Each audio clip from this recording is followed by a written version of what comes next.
5 minutos, una palabra. El devocional de la Iglesia Senda de Gracia. Hola hermanos, muy buenos días, espero que se encuentren muy bien. Yo soy Bene Valdivia y es un gusto el poder compartir con ustedes nuevamente a través de este medio.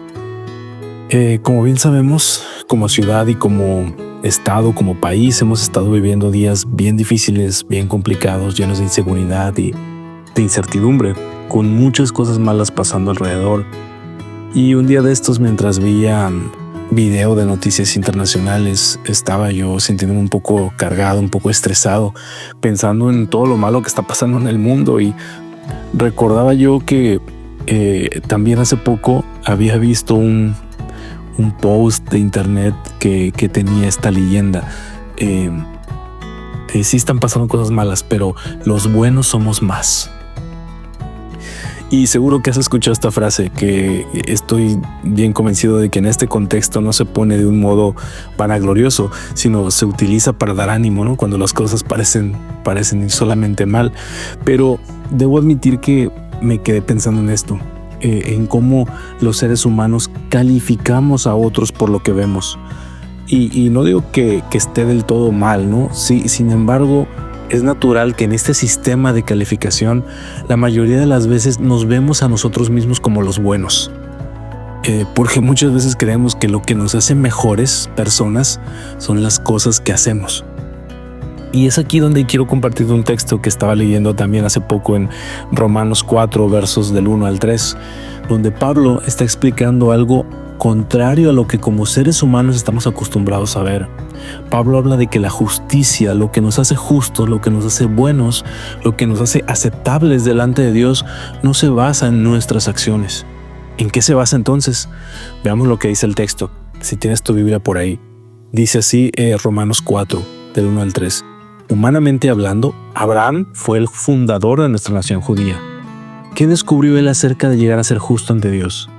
Que si sus buenas acciones le hubieran servido para que Dios lo aceptara, habría tenido de qué jactarse, pero esa no era la forma de actuar de Dios, pues las Escrituras nos dicen: Abraham le creyó a Dios y Dios lo consideró justo debido a su fe. Pablo lo que nos está diciendo es que, pensando como humanos, te pone el ejemplo de alguien a quien todos los judíos consideraban como una persona súper buena. Pone el ejemplo de Abraham, el fundador del pueblo judío y un personaje sumamente respetado. Y Pablo dice, esta persona que todo el mundo considera que fue buena, ¿qué descubrió sobre ser bueno? Sobre llegar a ser justo delante de Dios.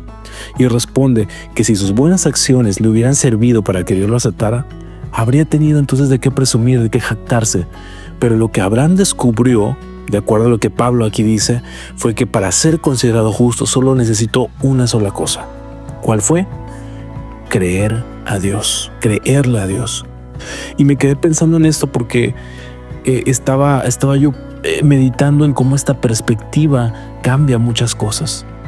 Si nosotros entendiéramos bien esto, que lo que nos hace justos es creerle a Dios, no las cosas que hacemos, dejaríamos de vernos a nosotros mismos como merecedores de las cosas buenas, porque actuamos bien.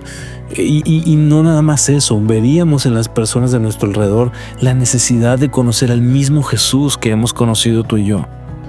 Pablo más adelante en versículos siguientes dice: mas el que no trabaja o más el que no obra, el que no genera obra, sino que cree en aquel que justifica al impío, quiere decir, mas el que no se esfuerza en hacer cosas para ser bueno, sino el que cree en el que hace justo al malo, a ese su fe le es tomada por justicia. Entonces, mi hermano, te invito a pensar en que no somos más los buenos, sino que el bueno es solamente uno solo. Y mi oración es que tú y yo podamos compartir de aquel único que es bueno, que murió y resucitó para que todos los que no somos buenos pudiéramos ser hechos justos en Él. Que Dios nos conceda entender esto y vivirlo. Dios te bendiga, mi hermano. 5 minutos, una palabra.